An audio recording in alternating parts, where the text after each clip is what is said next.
Jeremiah thrown into a cistern. Jeremiah chapter 38.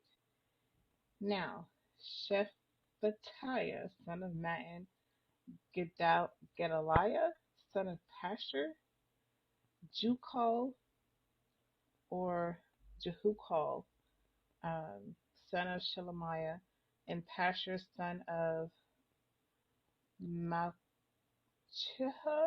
Malchiah, y'all, listen, heard the words Jeremiah was speaking to all the people. This is what the Lord says: whoever stays in this city will be unalive by the sword, famine, and plague. There goes those three things again. But whoever surrenders to the Chaldeans will live. He will retain his life like the spoils of the war and will live. This is what the Lord says: this city will most certainly be handed over to the king of Babylon, Babylon's armies, and will capture it. The officials then said to the king, this man ought to be unalive because he is weakening the morale or hands of the warriors who remain in the city and of all the people, speaking to them in this way. This man is not pursuing the welfare of this people, but their harm. Now, here's the thing. Y'all think that by him telling y'all what's going to happen to y'all because of the evil that y'all are doing is wrong, that is decreasing or weakening the morale. So do y'all think that y'all are still supposed to do evil and that good is still supposed to come to you? That doesn't even make sense. King Zedekiah said, here he is. He's in your hands, since the king can't do anything against you. So they took Jeremiah and dropped him into the cistern of Malchiah, the king's son, which was in the guard's courtyard, lowering Jeremiah with ropes. There was no water in the cistern, only mud, and Jeremiah sank in the mud.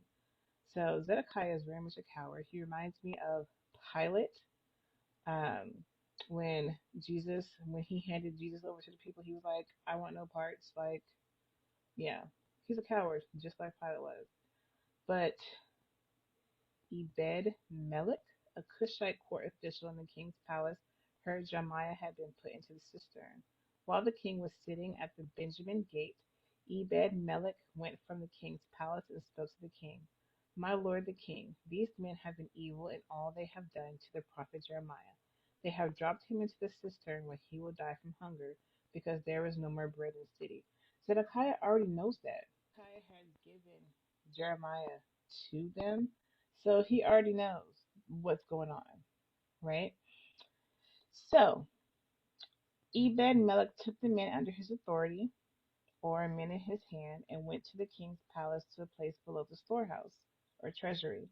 From there he took old rags and worn out clothes and lowered them by ropes to Jeremiah in the cistern.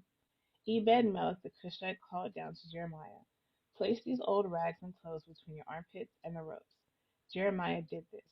They pulled him up with ropes and lifted him out of the cistern, but he remained in the guard's courtyard. So they did that, the old clothes, to keep him from getting rope burned or severed, essentially. Zedekiah's final meeting with Jeremiah. King Zedekiah sent for the prophet Jeremiah and received him at the third entrance of the Lord's temple. The king said to Jeremiah, I am going to ask you something. Don't hide anything from me. Jeremiah replied to Zedekiah, if I tell you, you won't unalive me, won't you? Besides, if I give you advice, you won't listen to me anyway. We know this. Either way, Zedekiah won't like whatever Jeremiah has to say. King Zedekiah swore to Jeremiah in private, as the Lord lives, who has given us this life, I will not unalive you or hand you over to these men who intend to take your life. I don't trust that. I don't believe that. Y'all.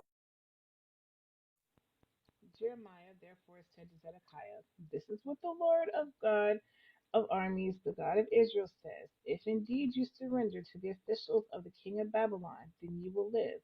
This city will not be burned, and you and your household will survive. That is your first option. Second option, if you do not surrender to the officials of the king of Babylon, then this city will be handed over to the Chaldeans. They will burn it, and you yourself will not escape from them. The king Zedekiah said to Jeremiah, I am worried about the Judeans who have defected to the Chaldeans. So remember, went to the other side. They may hand me over to the Judeans to abuse me because they didn't like him. That's why they went to the other side. Um, they will not hand you over, Jeremiah replied. Obey the Lord in what I am telling you, so it may go well for you and you can live. But if you refuse to surrender, this is the verdict or promise that, or literally word, that the Lord has showed me. All the women, wives, who remain in the palace of Judah's king will be brought out to the officials of the king of Babylon and will say to you, supplied for clarity. Well, you, the word you to you is supplied for clarity, so I guess initially doesn't have to you, it just says will say. Your trusted friend, the man of your peace, misled, incited you, and overcame you. Your feet sank into the mire, to the consequences of staying and disobeying, and they deserted you. All your wives and children will be brought out to the Chaldeans. You yourself will not escape from them, for you will be seized by the king of Babylon, and this city will burn. Then Zedekiah warned Jeremiah, don't let anyone know about this conversation, about these words, or you will be unalived. The officials may hear that I have spoken with you and come and demand of you. Tell us what you said to the king. Don't hide anything from us, and we won't unalive you. Also, what did the king say to you? Basically, they're being nosy.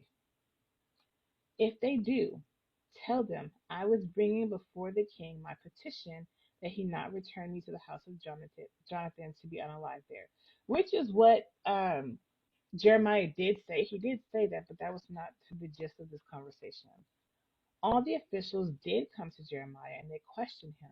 He reported the exact words to them the king had commanded, and they quit speaking with him because the conversation or word had not been overheard. Jeremiah remained in the guard's courtyard until the day Jerusalem was captured, and he was there when it happened. Or this is what happened when Jerusalem was captured. Then next, in chapter 39, we'll go into the fall of Jerusalem to Babylon.